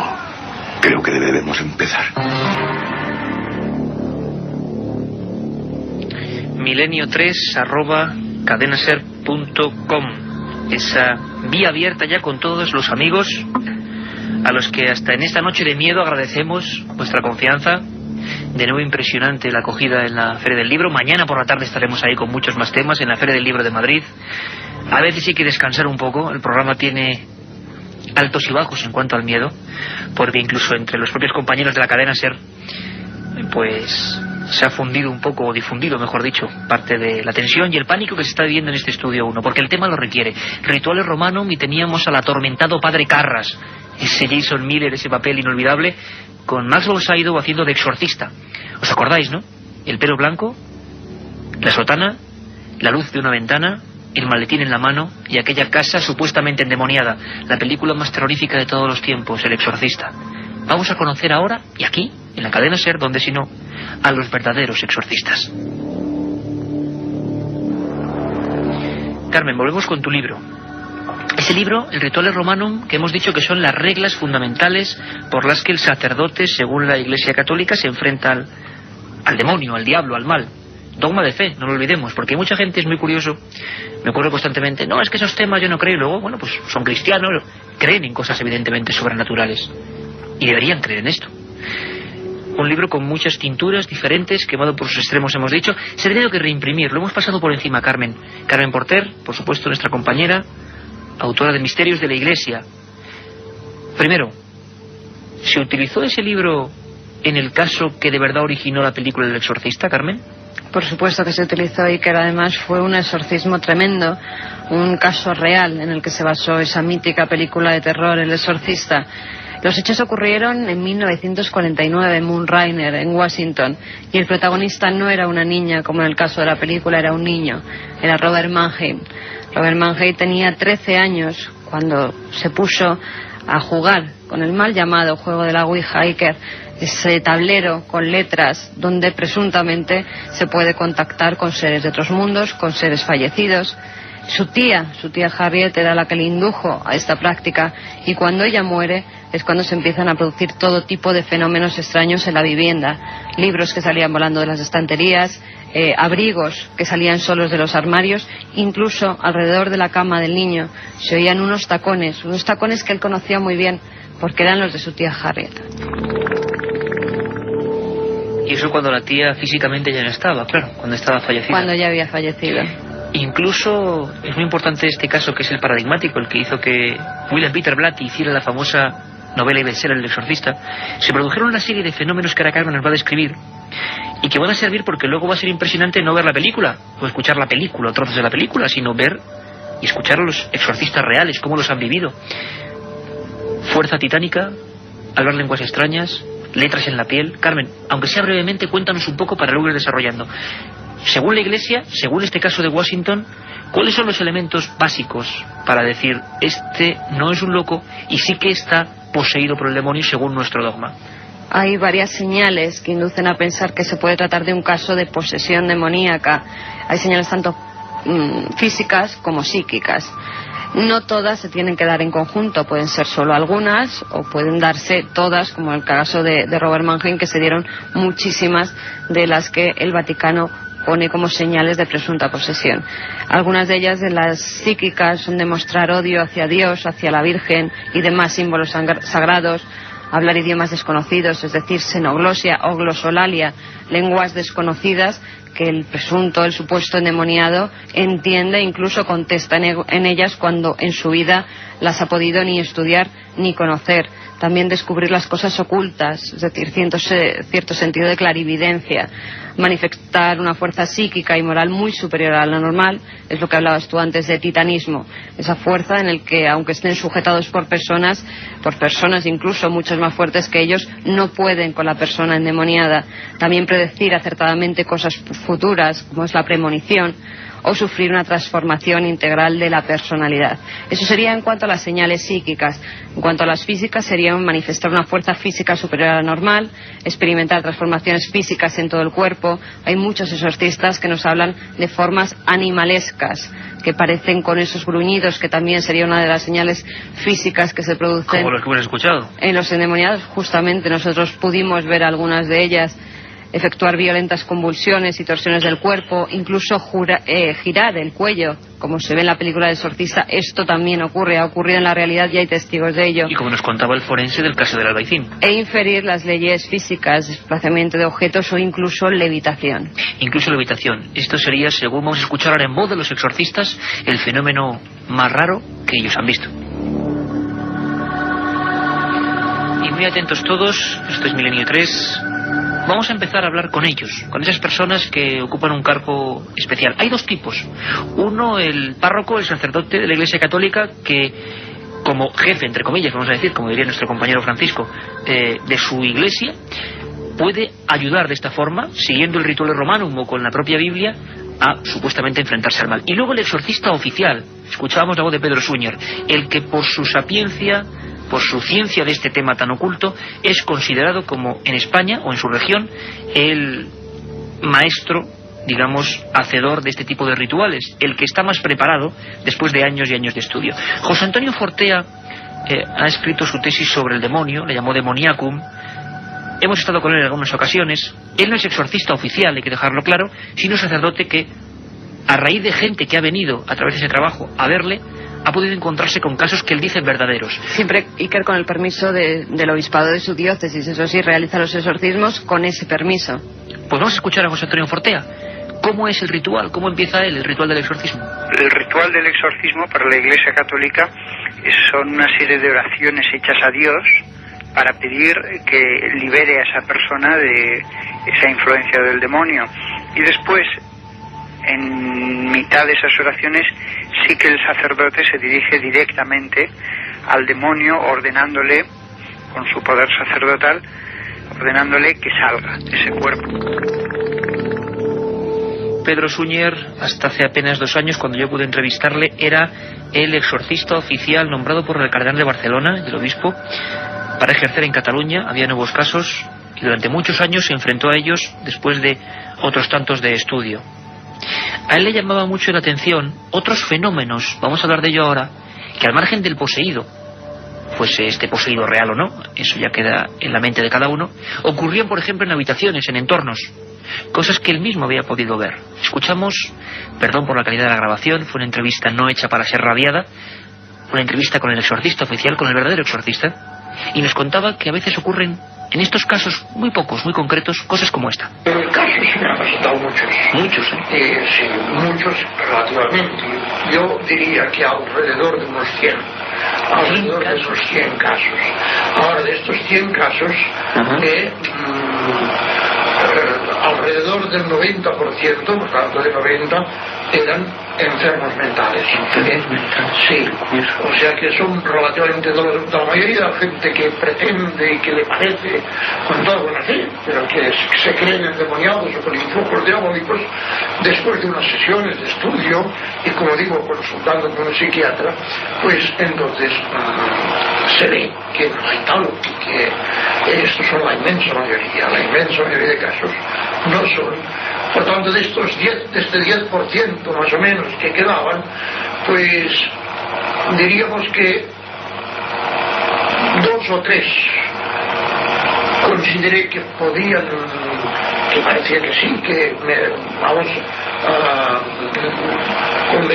era conveniente practicarles los exorcismos en sentido propio, y los otros pues 8, 9 o 10, pues estos lo que eran casos que parecía que había algún influjo diabólico, pero que no eran propiamente posesos. Se habla de influjos diabólicos y de fenómenos muy concretos unidos a esto. Objetos que se mueven, ventanas que se abren y se cierran, vasos que estallan, fenómenos que ahora nuestros expertos van a comentarnos. Podrían verse desde el punto de vista de la parapsicología, pero que ocurren en esas habitaciones donde el exorcista, como es el caso de Pedro Suñer, tiene que acudir, como en la película, solo que en la realidad, solo que en España. Escuchamos esos fenómenos de infestación. Objetos que se rompen sin ningún motivo, puertas que se cierran sin que haya ningún aire, etcétera, etcétera, cosas así, ¿no? Cuadros que se caen y están perfectamente colgados y se caen, fenómenos así que se dan. Estos son un poco más frecuentes que las posesiones. Estás hablando con una ventana abierta, hablando con una persona de estas, y de repente, sin ningún aire ni nada, la ventana cerrarse estrepitosamente. Cosas así, ¿no? Fenómenos de estos, movimientos de objetos, o una vez también, cosas que se mueven sobre una mesa, o que se rompen estrepitosamente, un vaso que está ahí tan tranquilo, como ahora puedo ver que explotan, cosas así. Cosas así, ni más ni menos. Pedro Suñer, exorcista oficial de la diócesis durante muchos años de Barcelona. Santiago Camacho, en un lateral del estudio 1, asentía Son fenómenos que los que investigamos este tipo de historias, no precisamente por ejemplo del diablo, sí que nos encontramos con que aparecen. No sabemos por qué, en una cuestión de fe, de religión aparentemente, surgen fenómenos parapsicológicos. ¿Esto es así, Santiago? ¿Qué explicación tendría? ¿Hay una raíz común? Esto es así. De hecho, como muy bien decía el padre, y mostrando pues la tendencia de la Iglesia, que se toma extraordinariamente en serio este asunto, a pesar de que a veces parece mostrar cierta vergüenza o cierto reparo a la hora de hacerlo público, y lo lleva con tremenda discreción. La Iglesia, antes de realizar un exorcismo, ahora mismo lleva a cabo tremendas prevenciones, y de hecho hay una batería de pruebas psiquiátricas y de pruebas psicológicas que, si se hacen las cosas como se deben hacer previamente, el presunto exorcizado debe de pasar, debe de ser dictaminado como mentalmente sano y que tiene otro tipo de problema, para que pueda ser un problema religioso y no un problema médico. Y generalmente, cuando efectivamente con todas estas garantías se llega al momento del exorcismo, son sujetos que tienen un historial complejo dentro de lo que podríamos llamar la parapsicología, personas que a su alrededor, pues justo cuando empieza a manifestarse el problema, pues empiezan a darse lo que nosotros conocemos como poltergeist, empiezan a darse todo tipo de sucesos anómalos, desde funcionamientos extraños de los aparatos eléctricos, y como decía Carmen antes, incluso manifestaciones que podríamos ya asociar casi con otro tipo de cosas que no tienen nada que ver ni con la telequinesis, ni con otro tipo de manifestaciones paranormales que podrían ser desatadas por poderes ocultos de la mente, sino incluso manifestaciones fantasmales, manifestaciones de que a lo mejor el individuo está poseído, pero no tanto por el diablo, pero sí por una entidad no corpórea, por una entidad a lo mejor incluso demasiado apegada a él, un familiar muy querido, fallecido recientemente, que incluso puede agarrarse a ese ser querido en último extremo, incluso más allá de las fronteras de la muerte. Francisco Contreras ha hecho el libro Casas Encantadas, crónica de un siglo de misterio. El exorcista oficial de Barcelona nos cuenta que en habitaciones donde él ha estado, y ahora vamos a seguir escuchando y casi viviendo algunos documentos, ocurren fenómenos idénticos a los que, por ejemplo, tú describes en los inicios del espiritismo o en algunas casas. Exactamente igual. Yo creo que hay que diferenciar entre la tendencia de la Iglesia y cualquier otra tendencia animista, ¿no? De hecho, en el libro expongo que la Iglesia, en la época del medievo, hace las primeras actas para actuar en casas donde supuestamente hay duendes, ¿no? Esos duendes son maléficos, es decir, son diablos, ¿no? El cardenal Lambertini y el Papa Urbano IV son los primeros que hacen esas actas, que no son más que los bocetos de procesos para exorcizar. La fenomenología poltergeist está ahí. Y hay tradición en España de que cuando en una casa ocurren fenómenos de este tipo, movimientos que se mueven, objetos que se mueven solos, luces que se encienden y se apagan solas, cualquier tipo de fenomenología poltergeist, acudir al sacerdote. Y el sacerdote, desde una visión cristiana, apostólica romana, lo primero que le dice es que algo maléfico, después de investigar mínimamente el caso, está actuando. Es decir, no deja de ser una interpretación. Y yo sigo en mis 13, si me permites esta forma de hablar, y sigo pensando que seguramente en muchos de los casos de presuntos endemoniados y exorcismos se producirá una fenomenología poltergeist. Pero habría que investigar si no es el propio sujeto, de los que hablan los parapsicólogos científicos, los que desarrollan esa fenomenología, que se llama psicoquinesis espontánea recurrente. Casi nada el nombre, pero para definir una realidad que parece que está presente hace muchos años, hace muchos siglos, junto al ser humano. Escuchadme atentamente, porque lo que viene es fuerte, es una de las características supuestamente de los exorcizados. Nos lo recordaba esa película, la más terrorífica en mi opinión de todos los tiempos, la más extraña, la más maldita. Le dedicamos un programa solo a la película en una ocasión. Carmen Porter definía como xenoglosia o glosolalia la capacidad de hablar lenguas muertas o desconocidas, que el sujeto no tiene la posibilidad de aprender. Personas, por ejemplo, de un ambiente cultural pues muy limitado, que de repente hablan en latín. Luego vamos a escuchar a los exorcistas que han dialogado con estas personas. En esos casos se consideran verdaderos. Escuchad atentamente. Mira, Billy, ¿tú no crees? ¿Hablas latín? Ego te absolvo. Quod nomen mi est. Coño. Quod nomen mi est. La plin de matana. ¿Cuánto tiempo piensas quedarte dentro de Riga? Hasta que se pudra y apeste bajo la tierra. ¡Mío, Malajena! ¡Oh, Mitsunagaru! Levaifotseparu! Nirepo Meitsonan! ¡Mío, Malajen! ¡Eigan Loson! ¡Oh, Nirepo!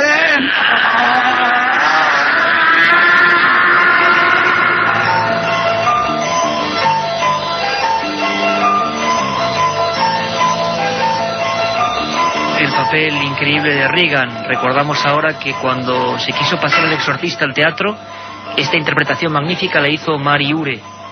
Toda la crítica decía que fue un espectáculo impresionante. La crítica londinense decía que nunca alguien había interpretado en teatro tan bien a una posesa. Al día siguiente las noticias eran distintas. Mari Ure esa noche había aparecido con los brazos en cruz en su pequeño hotel de Londres. Muerte por causas desconocidas. Y es que desde siempre, a pesar de las muertes de algunos cámaras, de Jack McGowran, de algunos actores, El exorcista ha tenido esa fama de maldita, de cuidado con el diablo, cuidado con meterse en estos asuntos. Y siempre, pase el tiempo que pase, esta música, estas campanas tubulares de Mike Oldfield, nos lo recordarán, esa cara que seguro que ahora todos estamos viendo. Esa muchacha llamada Regan, y como Carmen Porter nos comentaba, en realidad era un niño, que vivió en los años 40, que fue víctima de un exorcismo al que se le dibujaban palabras en la piel y que se llamaba Robbie Mannheim.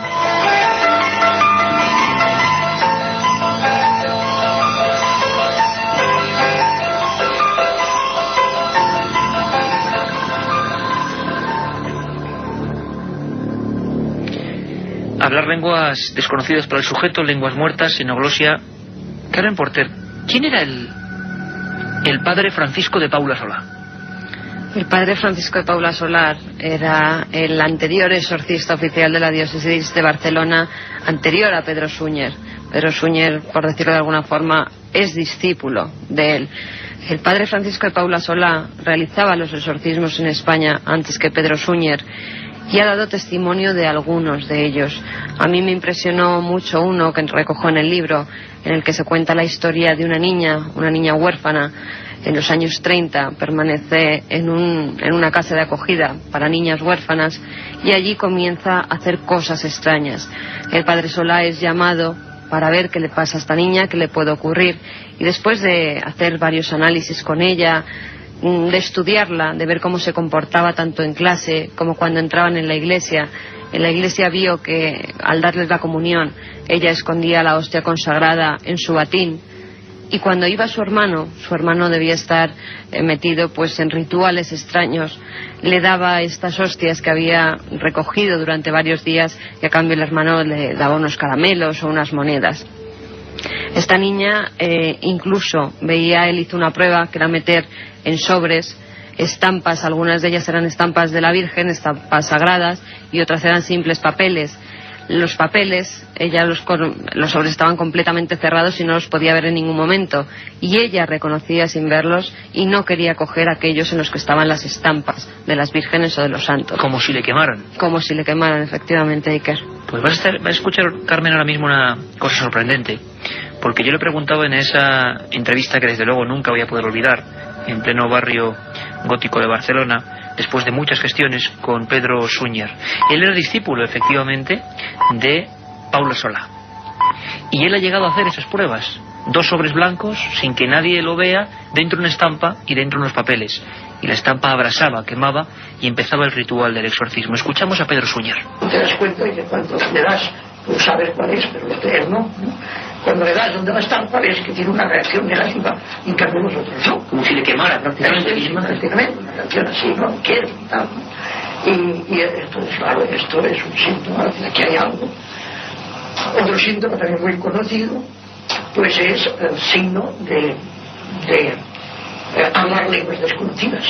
En Rusia, esto, pues, en algún caso yo lo he percibido, en concreto en latín. Que yo los exorcismos practicaba en latín. Ajá. Y entonces ver que el otro te responde en latín, también cuando no sabe latín, ¿verdad? Entonces, claro, dices, aquí hay algo. Aquí hay algo, decía el padre Solá, y Juan Carlos Ingelmo, que nos pone esta música, nuestro fondo informativo, porque queremos hacer un pequeño lapsus, demasiado contenido dramático a estas horas, y mensajes que nos hablan de sustos, de personas que según, claro, sea la condición en que estén viendo el programa, puede ser más impactante o no. Vamos a hacer una pequeñísima parada para comentaros unas cuantas cosas. Por ejemplo, que mañana hay un nuevo horario para esta semana. Sé que andáis todos un poquito despistados con los héroes de Milenio 3, y una posibilidad de acercarnos a otro misterio que tiene que ver con la religión, ¿verdad, Carmen? Pues sí, que mañana de 4 a 5 y media de la tarde, especial Milenio 3. Especial Milenio 3, además, sobre un tema candente y que nunca ha dejado de estar de actualidad: las apariciones marianas de Fátima. Apariciones, milagros, el tercer secreto, profecías, personas que vieron lo mismo, fenómenos paranormales, muchísimas cosas. Y de madrugada más, Carmen, de madrugada más. Madrugada de 3 a 4 de la mañana, como siempre, la segunda emisión de Milenio 3 los domingos. Abriremos los micrófonos para vosotros, para los oyentes, que sabemos que tenéis muchísimas preguntas. Lo vemos reflejado en los mails que nos enviéis a milenio3@cadenaser.com. Y también apuntar el número de teléfono, un teléfono gratuito. Pero para mañana de 3 a 4. Para mañana, por supuesto. 900-100-800. Mañana de 3 a 4 de la mañana recogeremos vuestras llamadas. Iker Jiménez os contestará a todas esas dudas que tengáis.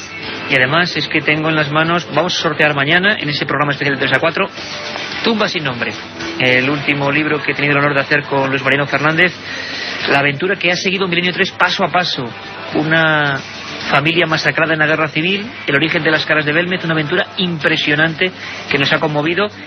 Mañana lo tendremos y lo sortearemos.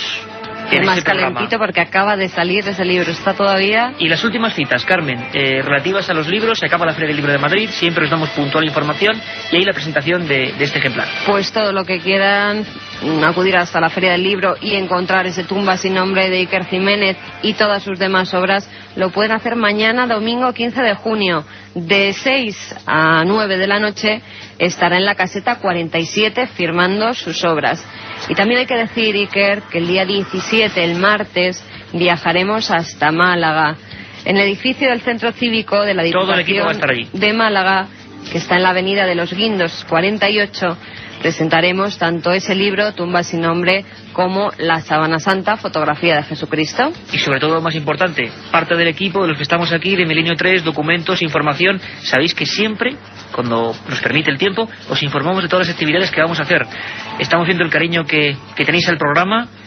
Queremos vernos en Málaga, va a ser una cosa bonita y haremos, pues bueno, casi radio en vivo. Os esperamos, día 17 de junio, martes. Y ahora, no sé si decir lo siento, pero seguimos con exorcismos y exorcistas.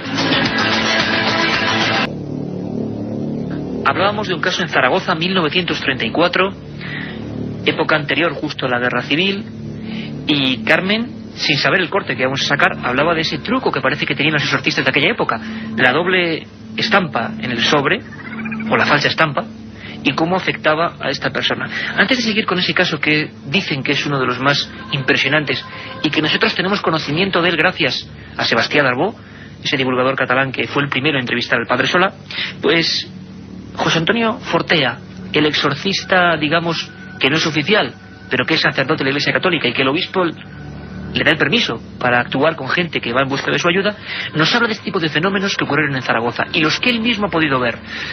Son impactantes. Escuchamos a José Antonio Fortea. Pero sí que hay un número pequeño de casos en que ocurren cosas más inusuales, que también aparecen en los evangelios. Y así yo pues he visto algún caso que llegaba a la parroquia y bueno, era entrar en la capilla y empezar a echar espuma por la boca, no baba, sino espuma, literalmente. Después el hablar lenguas extrañas, eso también es bastante común, lenguas conocidas, extranjeras y a veces desconocidas. Y lo que sí que ocurre en todos los casos, no en algunos, en todos, es que el sacerdote, cuando le da una orden en el nombre de Jesús, da lo mismo el idioma en el que hable. Yo suelo hablar en latín, y aunque sea una niña pequeña de 11 años, lo entienden. Y además obedecen al momento lo que les has ordenado con toda concreción. Hay casos incluso en que ocurren cosas más extrañas todavía. De las más extrañas de todas, por supuesto, es la levitación. En mi presencia ha ocurrido 2 veces. Que el cuerpo se pusiera rígido y de pronto pues se levantara sobre el suelo completamente. Poco, pero totalmente sobre el suelo. Es, digámoslo así, el fenómeno más extraño. Esto es Milenio 3, es la cadena SER. ¿Quién si no os va a poner las voces y los documentos de un tema absolutamente oscuro y prohibido? Eso es lo que nos gustan, dada la circunstancia. Carmen, José Antonio Fortea nos habla de un caso, luego vamos a volver a escuchar documentos de sus exorcismos. Creo que es muy duro, pero bueno, por eso hemos reducido un poco la dosis de sus gritos, que son reales y son espantosos, y sus momentos, ¿no?, que hemos podido grabar como periodistas, creo, en un caso único. Carmen, levitaciones, sé que suena muy fuerte, pero en otros fenómenos que tú cuentas en Misterios de la Iglesia ocurren levitaciones, en un aspecto completamente divino, al revés.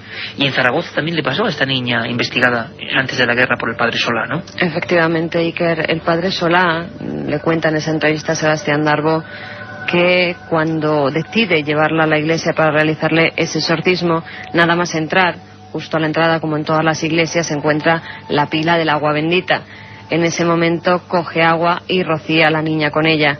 Esta pega un salto tremendo porque es como si la quemara la piel. Incluso hay algunos casos de posesión en que los sacerdotes, al echar ese agua, luego se dan cuenta de que incluso hay marcas como pequeñas llagas que le ha hecho ese agua bendita, que para ellos es maldita, para los endemoniados. Hace poco con el doctor Frías, director del Instituto de Anomatopatología de Andalucía, es palabra difícil, nos confesaba que los estigmas, que casi sería un poco esto, reacciones casi mentales, ocurren de verdad.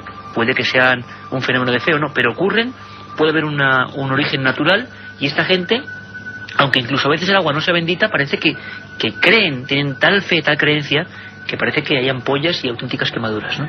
Pues a esta niña le ocurrió ese fenómeno, y justo cuando le echa el agua bendita, ella pega un gran salto y comienza a levitar por encima de los bancos que hay en la iglesia. Se desplaza a varios metros, el sacerdote acude hacia ella y allí mismo en la iglesia le realiza el exorcismo. Un exorcismo que duró varias horas, que según el propio sacerdote fue muy fuerte. Eran convulsiones animalescas, unos gritos tremendos, como los que hemos oído en la primera hora prácticamente. Y después de eso, después de realizarle el exorcismo, la niña quedó sanada. Años después se volvió a encontrar con ella, no se acordaba de haber estado poseída ni de ninguna de las cosas que había realizado, y era una persona completamente normal, adulta y con una vida normal. Bueno, pues por lo menos eso nos queda, ¿no? Que los casos muchas veces, cuando ha ocurrido la acción de este exorcista, en este caso en Zaragoza, 1934, el caso que a él más le impresionó, pues... Ese junto con otro, Iker, que se llevó a cabo en París también, y en el que pudo, según dice, le llamó un exorcista también de París, a ver si le podía ayudar. Llegaron allí y se encontraron con una chica joven que, según dice el padre Francisco de Paula Solá, llegó a caminar por el techo, y una cosa que le sorprende y que a la vez le admira es que la chica llevó una falda plisada, bastante ancha, y que en ningún momento esa falda pues caía como sería normal, por la ley de la gravedad. La ley de la gravedad, caía hacia abajo, igual que el pelo tampoco caía. Bueno, esto lo dice el padre Francisco de Paula Solá, que era el exorcista oficial nombrado por el Obispado de Barcelona. ¿Y qué podemos decir? Que evidentemente lógico no puede ser. ¿Qué ocurre? ¿Qué no ocurre? ¿Qué es la visión? ¿Qué es la sugestión? Estamos hablando con los exorcistas, oyendo sus voces concretas. El padre Fortea, año 2002, dice que hubo un caso que le marcó de por vida. Hemos escuchado en la primera hora algunos de los documentos de los gritos muy desagradables de esta historia que nosotros grabamos en una iglesia en Alcalá de Henares. Un caso que parece que siempre hay uno, como este de Zaragoza para el padre Solá, que marca al exorcista. En este caso Fortea nunca lo va a poder olvidar, hizo su tesis doctoral sobre el asunto y le escuchamos. Sí que podría decir de un caso que es el que más se alargó, meses, y que los demonios que estaban en ella eran pues de los más altos de la jerarquía, porque los demonios tienen su jerarquía. Y en ese caso pues hubo desde unos alaridos más impresionantes que los impresionantes. Los alaridos que dan los posesos pueden llegar a ser muy espectaculares, pero en ese caso la verdad es que fueron todavía peores. Las convulsiones no es que fueran muy grandes, es que algunas eran imposibles. Ni un gimnasta podría hacer en el aire aquellas convulsiones que tuvo al recibir la comunión aquella chica. Y después pues se dio, por supuesto, conocimiento de lo que yo le ordenaba telepáticamente o le preguntaba. Yo le dije en un momento dado mentalmente: recita los últimos 5 versículos del Apocalipsis. Se quedó la persona callada y al cabo de 2 minutos dijo con una voz muy fea, dijo: no me gusta el Apocalipsis, con lo cual había entendido lo que yo le había preguntado mentalmente. Diálogos con una cosa extraña, psiquiatras como Enrique Montalet Duro, como el doctor Gaona, quien nos acompañó a uno de estos exorcismos, se quedaron muy impresionados. El doctor Gaona nos decía incluso que, claro, que eran fenómenos curiosos, pero que podrían englobarse dentro de una cosa que todavía la psiquiatría, que unos piensan que es ciencia exacta y exacta no tiene nada, pues todavía no llega a comprender. Parece que hay estados alterados de la mente, de la conciencia, que generan estos fenómenos. Y luego las interpretaciones de cada uno. Santiago Camacho, nos hablan de jerarquía demoníaca. Y yo sé que tú puedes explicarlo perfectamente a la audiencia. ¿Qué es esto? Pues los demonios, igual que los ángeles en el otro lado, están divididos, hay muchos, hay multitud, y de hecho están divididos en una jerarquía. Hay, digámoslo así, tropa de a pie y generales, príncipes, hasta llegar a Satanás o a Lucifer, que serían pues los grandes príncipes del infierno.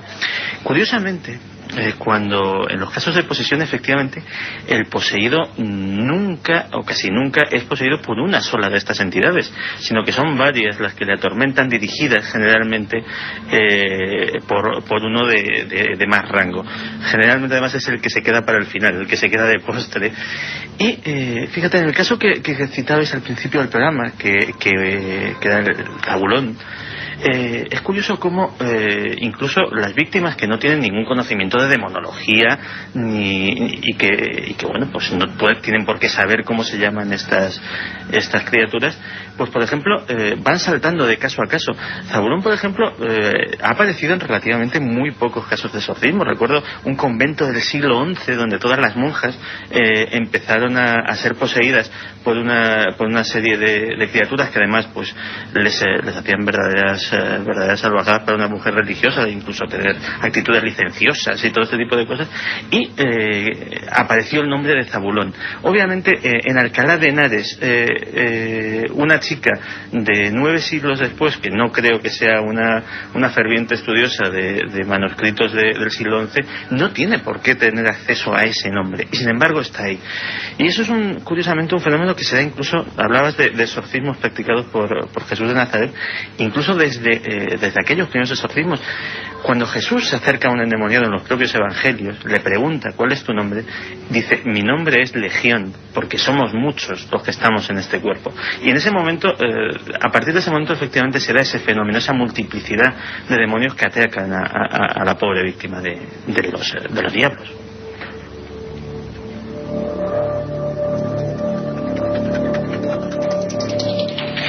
¿Qué viste tú, Carmen, en aquel exorcismo? Vamos a volver a escuchar algunos documentos con aquella niña en aquel lugar. ¿Qué es lo que más te llamó la atención de todo el proceso, a oscuras, con unas colchonetas, la cruz de fondo? Quizá, según el psiquiatra Gaona, ¿se podía hacer eso de volver los ojos en blanco? A mí lo que más me impresionó personalmente, y aparte de horas y horas, claro, de estos gritos, ¿a ti personalmente qué es lo que más te impresionó? Realmente, Iker, cuando entramos yo no sabía lo que iba a haber ahí dentro, pero lo que sí te puedo decir es que los gritos que hemos escuchado, esos gruñidos en algunos casos, eran realmente espectaculares. Cuando detrás de la puerta el sacerdote nos dice: ya podéis entrar, y vemos esa escena, una capilla completamente a oscuras, tan solo iluminada por unas tenues velas, y una chica en una colchoneta retorciéndose literalmente, con los ojos, como bien has dicho, completamente en blanco, y que emitía pues esos gruñidos. A mí los gritos fueron los que se me quedaron en la mente, y la escena de 4 personas sujetando a esa niña y no podían con ella. Algo extraño pasaba. Según el psiquiatra del que íbamos acompañados, podía tratarse de histeria un caso muy extremo de histeria que le hacía mantenerse también durante casi 4 horas, que fue lo que duró el exorcismo, con los ojos completamente en blanco, y que todos pudimos ver porque no salimos en ningún momento del sitio.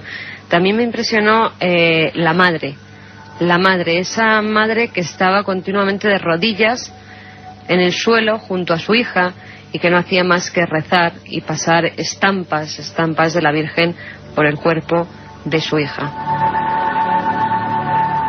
Francisco, fenómenos que curiosamente hemos visto en otros aspectos: ojos en blanco, éxtasis, pero esto no es lo mismo que ocurre, por ejemplo, en las apariciones supuestamente de la Virgen. Los mismos trances, la fenomenología, la casuística, es exactamente igual.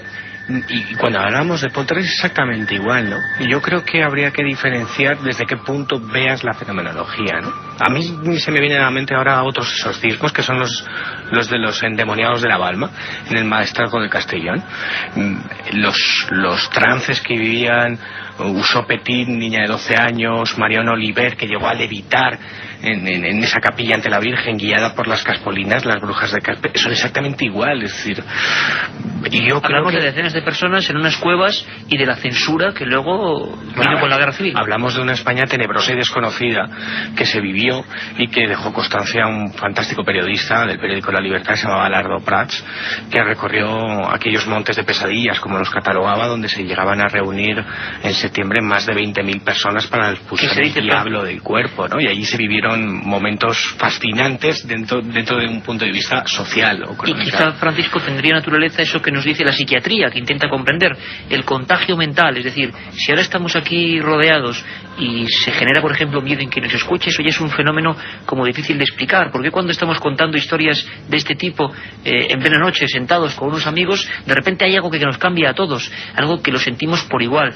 ¿Por qué la histeria colectiva de tanta gente en unas cuevas, imaginemos, oscuras, no puede generar esos fenómenos? De momento, bueno, vuelvo a advertir, no es para personas muy sensibles. Metimos los micrófonos de la cadena SER en ese experimento.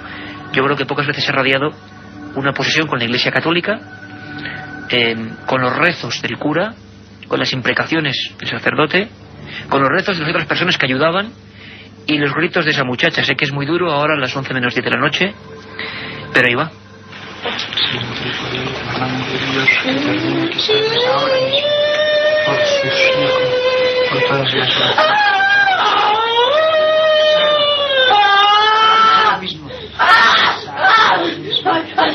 Sal es una orden.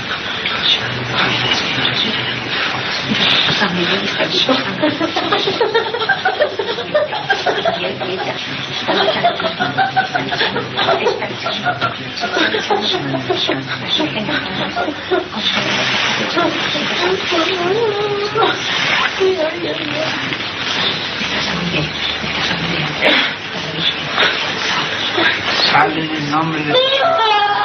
Ministro de Dios, sale en el nombre de Jesús. Sale en el nombre de Jesús.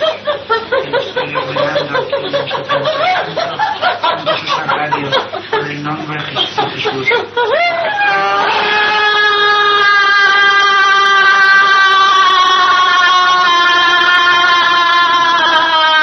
Y el grito continúa durante minutos. Allí estuvimos, le pedimos a nuestro compañero Juan Carlos Ingelmo que vaya poniéndolo de fondo, pero Milenio 3 pone todos los documentos que tiene y podríamos poner muchos más y más duros. Es estar dentro de un exorcismo real de la Iglesia Católica hoy, en el año 2002. Ocurrió hace apenas un año y allí estuvimos y nunca se había emitido. Fenómenos realmente inexplicables, absurdos, que puede que la psiquiatría tenga mucho que decir, evidentemente, pero que según la religión son otra cosa. Las normas concretas, Carmen, que el sacerdote punto por punto tiene que hacer cuando se encuentra, por ejemplo, con un caso como este, que el sacerdote dijo que este sí que era de ese mínimo porcentaje que considera posesión y que hace que el obispo redacte una especie de acta de investigación y en total secreto se realice. No sabemos cuántos se realizarán en España. No hay cálculos ni censos sobre este fenómeno y muchos dicen que todo esto está en el Vaticano. Volveremos ahora al Vaticano. Carmen, ¿cuáles son las normas? La primera de ellas, Santi ya la ha comentado anteriormente, y es que hoy en día, a raíz de la reimpresión con varias traducciones de ese Rituale Romanum, ese libro de las oraciones contra el demonio. Los sacerdotes tienen que ir acompañados al realizar los exorcismos de un psiquiatra. Aparte, se le han tenido que hacer pruebas psicológicas y todo tipo de análisis para ver si esa persona realmente está sana mentalmente. También el cura tiene que seguir, el sacerdote, algunos pasos. Tiene que colocar, por ejemplo, un crucifijo ante la vista del poseso. Dice que no hay que dialogar nunca con el demonio y ordenarle que se limite a contestar las preguntas que el sacerdote le dirija. No dar crédito a lo que vea u oiga que hace el poseso. Tiene que preguntar a la víctima el número y nombre de entes malignos que lo poseen. Preguntar en qué época, cómo y por qué se produjo la posesión y también el día y la hora en que abandonará al poseso. En el caso de Robert Mannheim, por ejemplo, al preguntársele eso, se dibujaron una serie de números y de palabras sobre el abdomen del niño, lo que se conoce como dermografías, unas palabras que inexplicablemente salen en su cuerpo. También hacer la señal de la cruz en las zonas del cuerpo donde el poseso acuse alguna alteración, rociar con agua bendita su cuerpo y repetir las frases y palabras que más atormenten al demonio. ¿Qué decía el último día del exorcismo famoso de Robert Mannheim, que se basó en él la película del exorcista? ¿Qué decía esa última palabra en su cuerpo, Carmen? Una de ellas decía Hell, infierno. Y la otra salida, éxito. Un viaje en busca del misterio. Milenio 3, en la SER.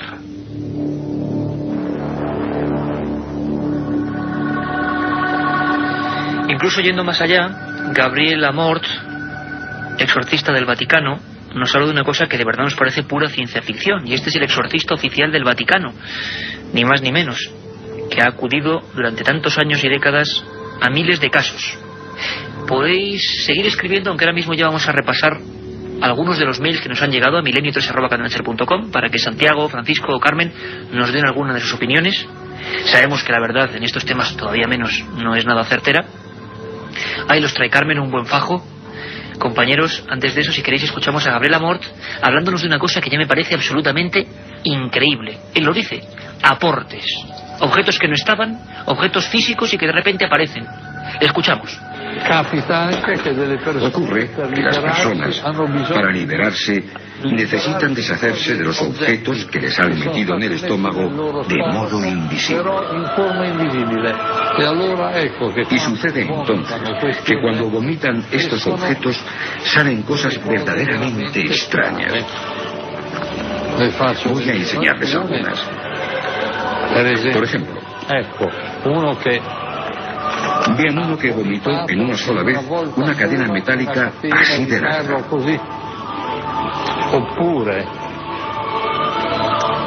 Esto es una relaza, muchas pilas, clavos, pilas, llaves. O sea, objetos varios que son vomitados. Y yo me he dado cuenta que estos objetos se materializan en el instante en que salen de la boca. Si uno hubiese hecho una radiografía del estómago de aquella persona antes del exorcismo, no habría visto nada. Bueno, realmente impactante. Lo que cuenta Gabriel Amort son sus palabras de una persona que, claro, algunos dicen que esto puede enloquecer a alguien, tanta presión, imagino, al acudir a este tipo de enfermos. Como siempre, cada uno dice sus palabras y vosotros opináis. Milenio 3, con número@cadenaser.com. Sobre este tema y muchos otros temas, pero centrémonos en el asunto que nos ha tocado. Tenemos pocos minutos, pero hay que resolver algunas dudas con nuestros invitados. Carmen. Elena nos pregunta, primero nos felicita por el programa, dice que ha tenido mucho miedo, pero que está interesada en saber si es lo mismo una posesión demoníaca que una obsesión demoníaca. ¿Y por qué no le contestas tú? Pues sí, si quieres le contesto, no es lo mismo.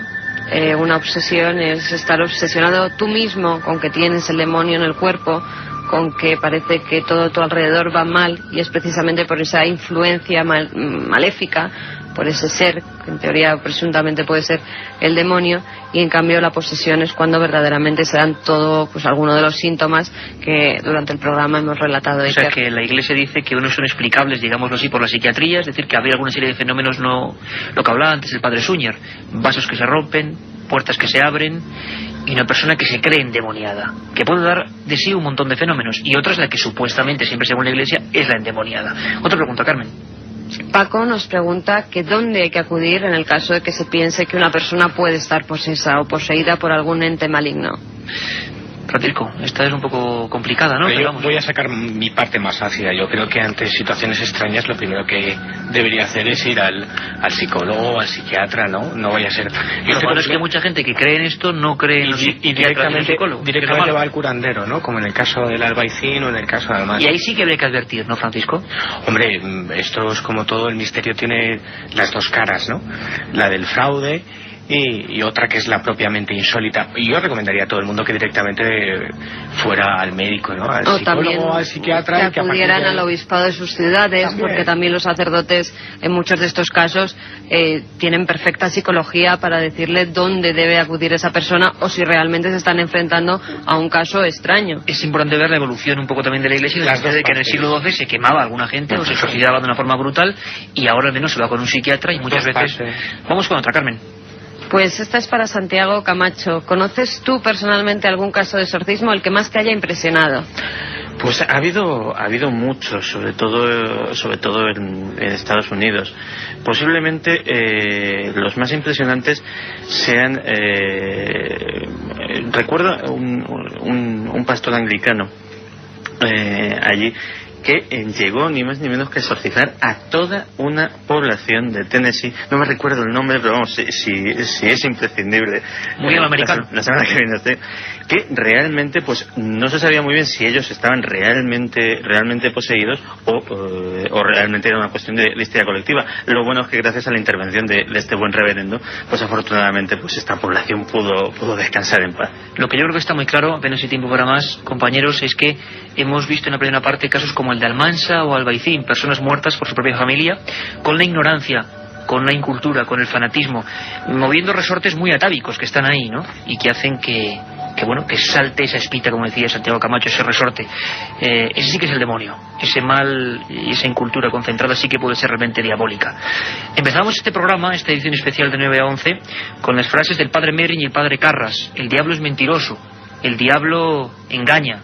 Es curioso escuchar al verdadero exorcista, al padre Suñer, al exorcista oficial de la diócesis de Barcelona, que me decía para concluir la charla, la entrevista, esto. Siempre el demonio, yo digo igual que tiene estas características. Es muy inteligente, es muy destructivo y es muy mentiroso.